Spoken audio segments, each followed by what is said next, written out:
It's Michael Adelaya's tutorials, and on today's episode I will be teaching you how to set your white balance correctly. Human eyes have the ability to capture colors correctly under different lighting exposures, unlike digital cameras.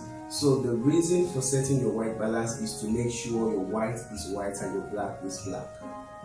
White balancing is very important in both digital photography and motion pictures. A good white balance settings will make your skin tone look amazing and your picture look fantastic, while a bad white balance settings can destroy your picture by affecting your skin tones, which makes your pictures look horrible. So I will be using different form of white balance settings. I'll be using the gray card techniques and I'll be using the Kelvin techniques. Okay, so to set your white balance using the gray card, as you can see, this is a gray card, but it's not like a professional gray card. This is like a bag that I'm using to put in some of my batteries, and I just have to use because it's gray and that's why I'm using it. So you can use anything that looks gray to set your white balance, and it's very easy.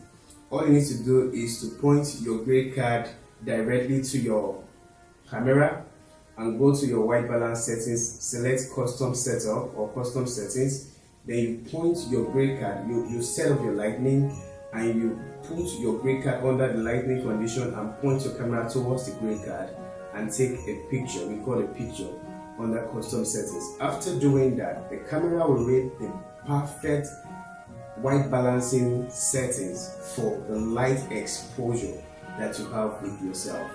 Okay. Another way to set your white balance is to use the Kelvin reading. Okay, so if you want to use Kelvin reading, the light temperature you are exposed to determine what Kelvin you want to use. Industry standards suggest that for tungsten lightning, which is warm in temperature and orange in color, set your white balance to 3300. I would suggest you move from 2500 to 3300. And for daylight, which is cool in temperature and white in color, set your white balance to 5600. I would suggest you move from 4700 to 5600.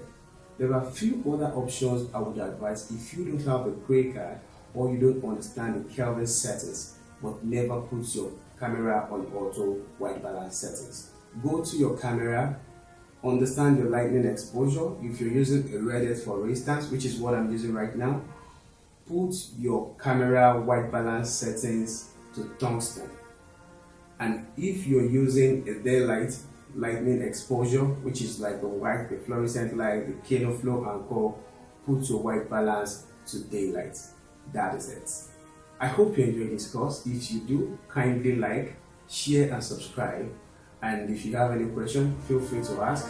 And thank you.